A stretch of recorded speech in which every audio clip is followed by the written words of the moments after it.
Hey folks, welcome to Horsemanship 101 again. I want to talk a little bit about myths. And there's lots of myths out there that deserve to be busted. But there's also a lot of tried and true methods that I've noticed lately people are trying to bust them, and they're calling them myths. And honestly, I don't believe they are. And one of them, probably the biggest one, I talked a little bit about this before, is, they said that if the horse doesn't do what you want it to do, it's okay to stop. No, it's not. A horse is just like a child, and I know there's lots of people that will think I'm criticizing their parenting in this one. And that's okay.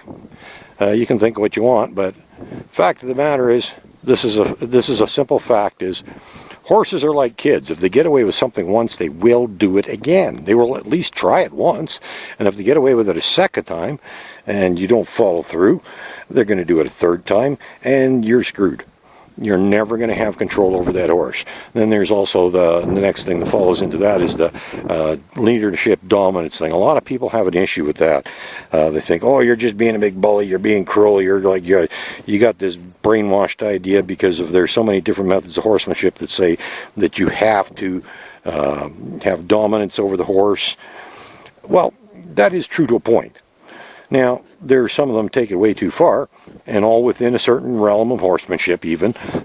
There's certain categories of, names that guys use, and there's as many different kinds of horsemanship as there are people within any given category. And one of the things that some people say is you have to be the dominant horse. Well, yes, but that doesn't mean you have to be a bully about it. But horses do respect a leader. And that's part of the follow-through thing is if you're their leader and you're strong, they have to listen to you, and they will. Now, why does this little horse do what it does for me? Very simple. I'm her leader, and I'm a strong leader. I'm not a dominant bully. I don't push her around, kick her around, bash her, whip her, stick her, poke her, hit her, kick her, any of that nonsense. But I'm definitely the boss. And when I say she's got to do something, she has to do it, and she quickly learns that that's how it works. Is when I make a request, she has to do what I ask her to do. And that's a safety issue for me and for her, because as long as I have her respect, she's not going to hurt me. She's not going to kick me. She's not going to bite me. She's not going to buck me off if she has respect for me. And that respect is earned by leadership. Good leadership. Quality leadership. I'm not talking about bully tactics, where you're abusing the animal. I'm talking about leadership where you are a strong leader. You have to be. If you're not, you don't have control over the animal, and pretty soon you're going to get run over, stepped on, kicked, bit, bucked. The list goes on. So you can believe that this concept is a myth. You can buy into that if you want.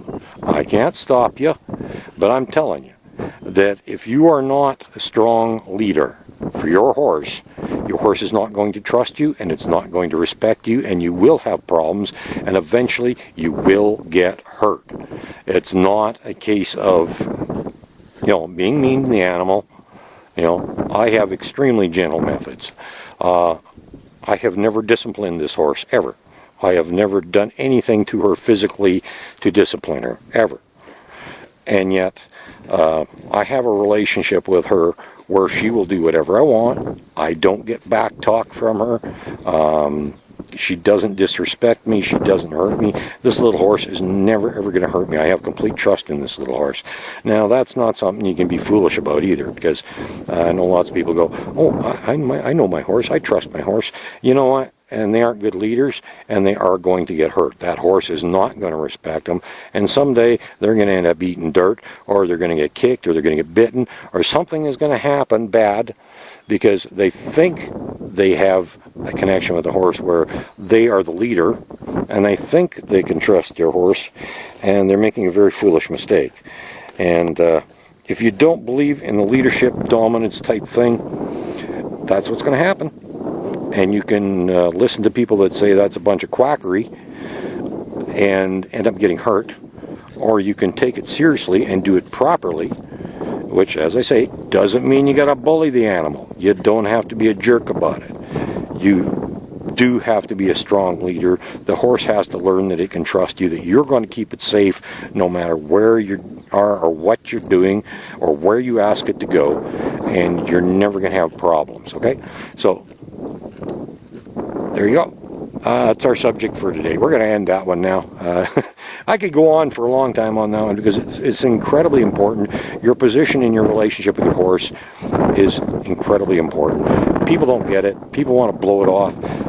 I suspect, I don't know, maybe they're just lazy. They don't want to put the effort in that it takes to do it right. And so they simply say, it's a hoax, it's a bunch of BS, it's a myth. I don't know. I really don't understand it. All I know is I've worked with enough horses that I know that if I'm not in the right position with that horse, that the horse is never going to respect me and I'm in danger. Simple as that. It's all about keeping you safe. Have a good day, folks.